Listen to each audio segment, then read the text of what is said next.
Kamusta air signs? Welcome to Like a Tarot. Alamin natin ang kapalaran mo gamit itong tasa reading. Medyo mahirap makita kaya ipapaliwanag ko na lang sa iyo.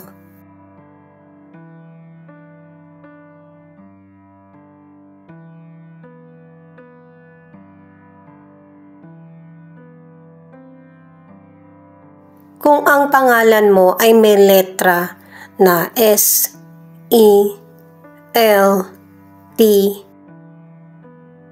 O, U, at C.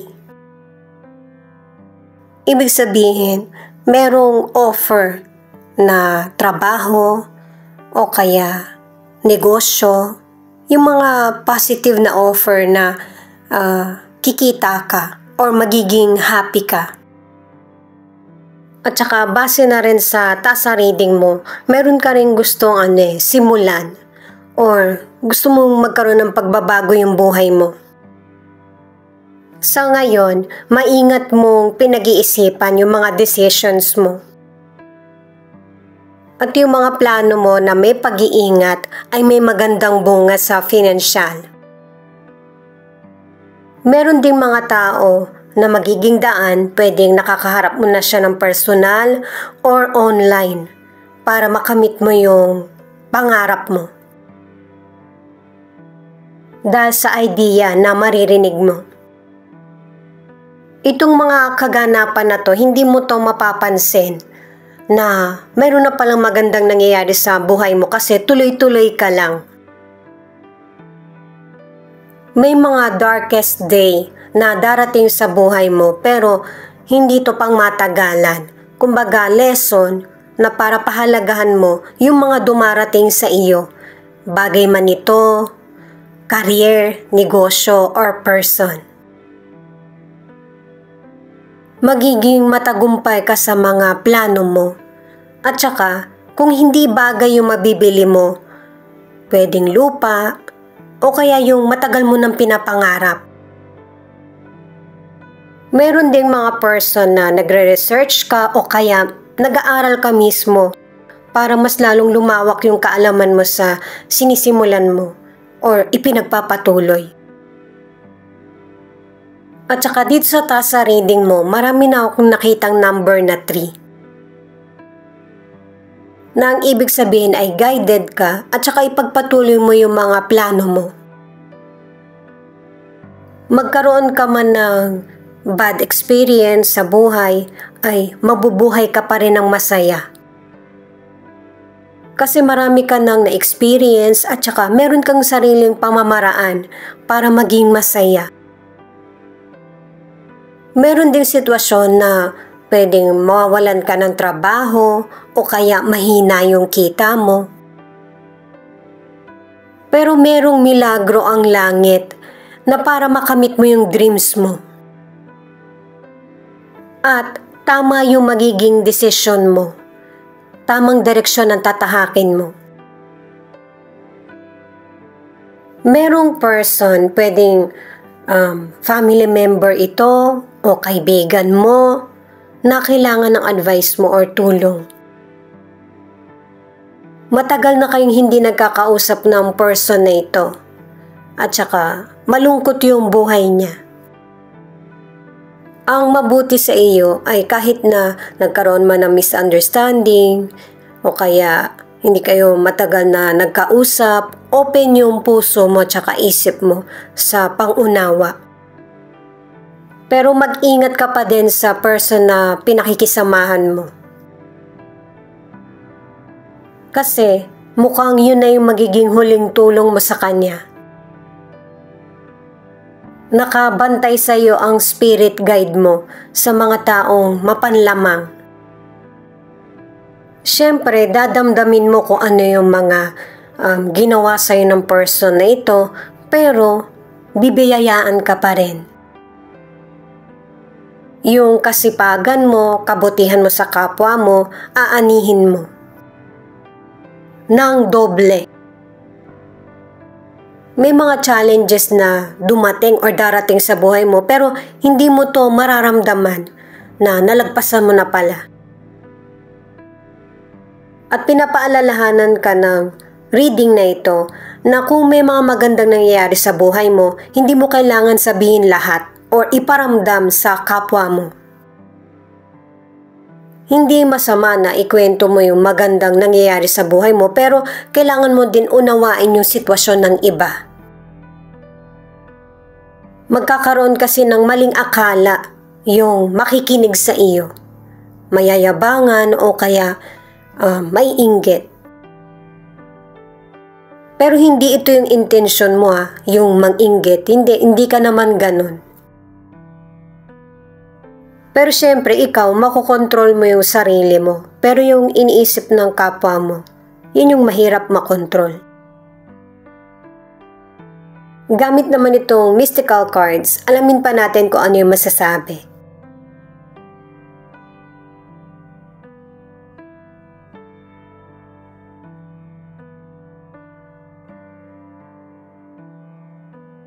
Katulad ng sinasabi sa Tasa reading, dito rin sa card na ito sinasabi na itong energy shift, ibig sabihin, yung negatibong sitwasyon nagagawa mong positibo. Meron kang pamamaraan. Marunong ka ring humawak ng sitwasyon na imbis na harmful, nagiging harmless. At saka gwardyahan mo din yung sarili mo sa mahirap mapagkatiwalaan na tao. Kasi katulad nitong eternal self, meron tayong sariling choices. Piliin natin yung mga bagay na makakapagpasaya sa atin, magbibigay positive, at saka iwan or umiwas sa mga negatibo. At katulad ng card na ito na letting go, ibig sabihin, sinusurrender mo na yung mga negatibong nangyari or kalungkutan na nangyari sa buhay mo. Pupunuin mo yung puso mo ng pag-asa at saka positibo. At saka dadagdagan mo na rin ng lakas ng loob or tapang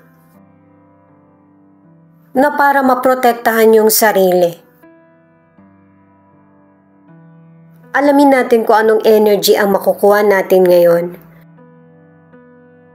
Magdadagdag pa ako ng 2 cards para sa clarity. Siya nga pala guys, para sa mga bagong viewers, ang reading na ito ay timeless reading. General reading at guide po lamang, kaya hindi po magre-resonate sa lahat. Kunin mo lang yung akma sa sitwasyon mo. At kung kailan mo ito napanood, yun ang start ng 1-week reading para sa iyo. Ikaw na bahala magpalit kung si person mo ito o ikaw.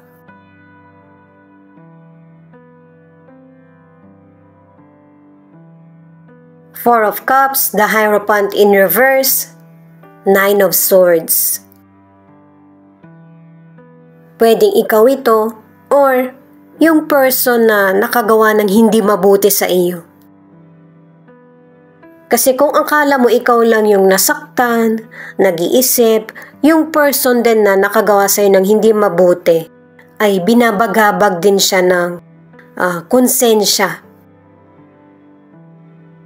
At kung ikaw yung nakagawa ng pagkakamali, hanggat maaari, huwag mo nang dagdagan yung problems mo. Huwag istresin yung sarili. Merong mga solution sa problems mo.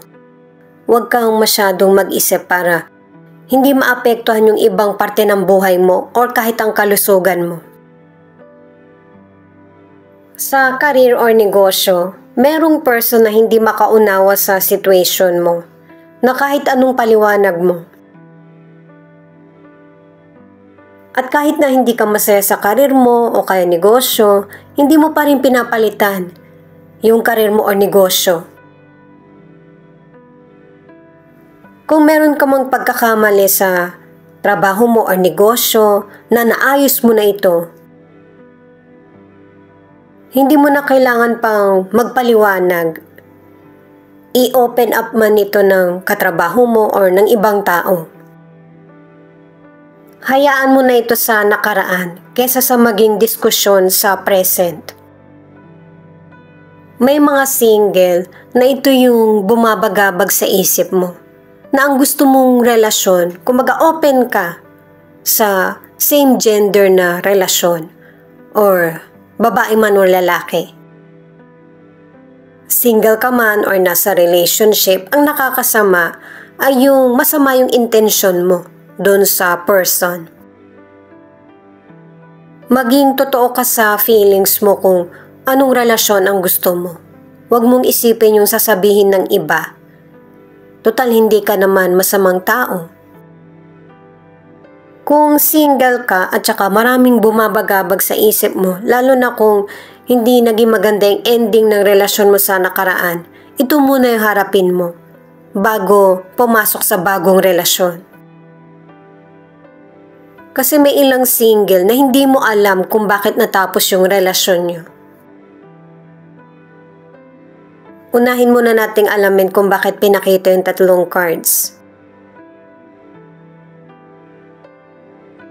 Itong Seven of Swords, ipinapakita na sa ngayon, nag-iipon ka pa ng sapat na lakas dahil sa mga sitwasyon na kinakaharap mo. At ang advice ng card na ito ay huwag mong sayangin yung panahon mo sa mga malulungkot na nangyari sa buhay mo. Kasi katulad ng sinabi sa taas sa reading, may milagrong mangyayari sa buhay mo. Kaya kailangan mo nang harapin yung ngayon. At itong The Hangman na ito na card ang nagsasabi na sa iba't ibang sitwasyon na nangyayari or kalungkutan, kailangan mong maghinay-hinay or yung magpahinga.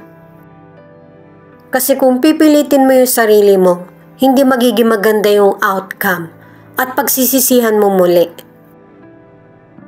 At habang naghihintay ka ng timing sa mga gagawin mong plano or desisyon, ito yung magandang panahon na mag-research or magkaroon ng mga makakausap para magkaroon ka ng idea. Para sa ilan na nasa relationship, yung love sa relasyon nyo andun pa din. Pero nawawala yung excitement, nagkakaroon ng distansya sa inyo ng person mo kasi merong maling gawain na ginagawa yung person mo. Pwedeng nagsisinungaling siya sa'yo or meron siyang habit na hindi mo pa nakita noon na nangyayari ngayon. Five of Cups, Eight of Swords, at the Hermit. Iba't ibang klaseng sitwasyon ang ipinapakita ng mga cards na merong person na nakipaghiwalay or merong person na gustong patas yung magiging desisyon. Kumbaga meron nang pumapagitna sa inyo ng person mo. Gusto mo nang takasan itong problemang nangyayari sa iyo. Ang ilan sa inyo para makatulog ka kagad, meron ka munang ibang routine na ginagawa. Pwedeng umiinom ka ng gamot o kaya yung umiinom ka ng alak. Itong sitwasyon na to ay mas pinipili mong harapin ng mag-isa kasi gusto mong pag-isipang maigi kung ano yung nararapat na desisyon. Pangungunahan ka na ng mga cards na kung hindi mo pa ginagawa ngayon, hanggat maaari huwag kang gumastos ng madami. Kasi in the near future, magkakaroon ka ng problema sa financial. Kasi yung trabaho mo or negosyo, maapektuhan ng economic stress. Umiwas sa temptation at saka yung sasabihin ng iba. Kasi mas importante yung sitwasyon mo, lalo na kapag kinapos ka sa financial. Walang person na makakatulong sa'yo agad. Kaya para hindi ito mangyari, ay ibalanse yung paggastos. Sa mga single or nasa relationship, ang ilan sa inyo kung meron ka mang dinaramdam sa nakaraan o kaya merong relasyon na hindi natapos, wag mo na tong isipin. Makakaapekto yung naiisip mo sa sitwasyon mo ngayon at lalo na sa future. mahirap man gawin pero mas piliin yung happiness.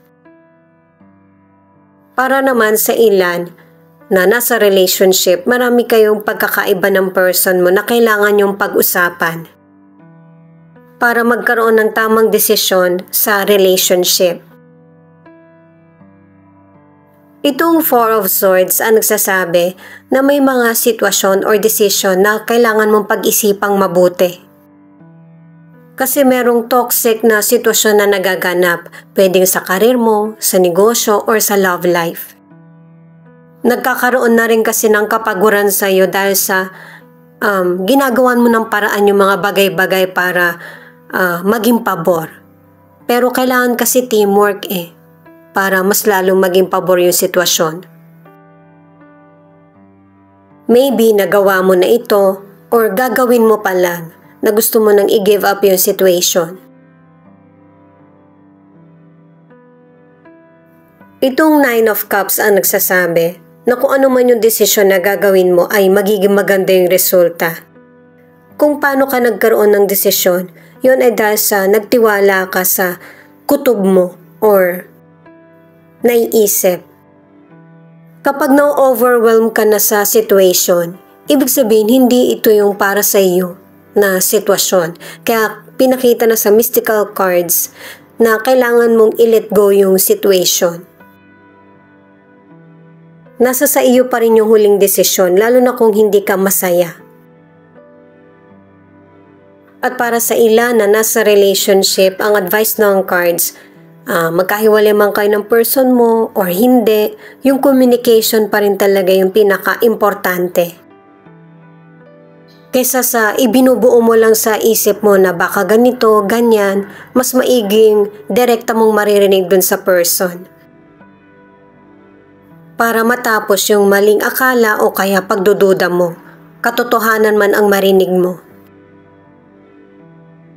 At single ka man or nasa relationship, ito yung time na ipaprioridad mo yung self-love.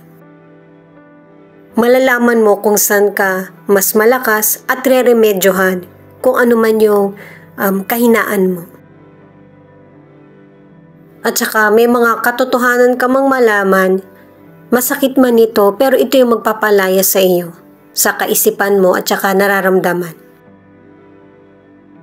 Queen of Wands, Two of Cups, Ten of Wands.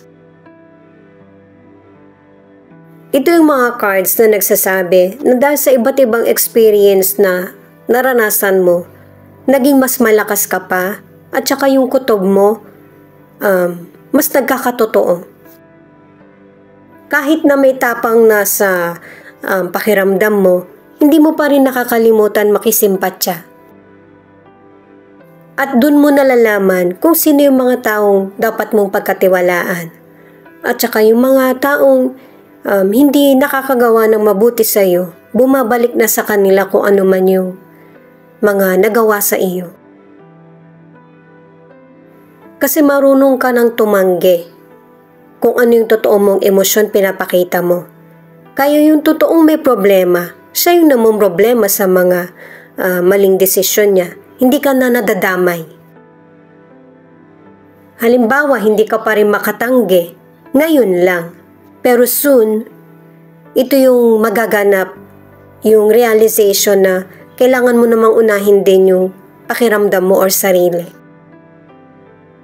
Sa kalusugan, healthy ang kalusugan mo. Kaya kung ano man yung plano mo, goals or responsibilities, nagagawa mo. At para sa ilan, kung meron kang sakit, medyo matatagalan yung recovery. Iwasan na ma-stress. Para sa ilang single, may potential person na nagpaparinig sa iyo. Binibigyan ka ng hint na gusto ka, pero pinapakita mo dun sa potential person na busy ka.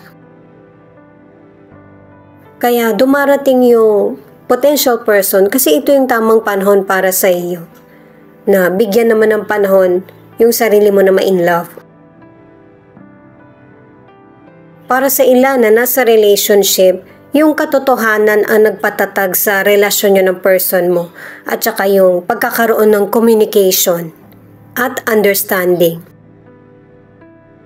Itong damon, pangatlong card na ito na nagsasabi na yung kutob mo ay nagkakatotoo or magkakaroon ng linaw. At saka, ito rin yung card na nagsasabi na baguhin mo yung diskarte mo sa pagkakaroon ng desisyon. Mas lawakan mo yung kaalaman mo. At para sa ilan na nasa relationship, mas magiging matatag ang relasyon nyo ng person mo, lalo na kung bibigyan nyo ito ng sapat na panahon para mas lalo itong magtagal at mawala yung misunderstanding. Itong Six of Cups ang nagsasabi na nagiging maingat ka na sa mga desisyon mo at saka tinitingnan o sinusuri mong maigi na para hindi na maulit kung ano man yung mga maling cycle ng nakaraan. Hindi talaga madaling i-apply sa buhay natin yung changes, kaya manindigan at manatiling committed sa mga plano.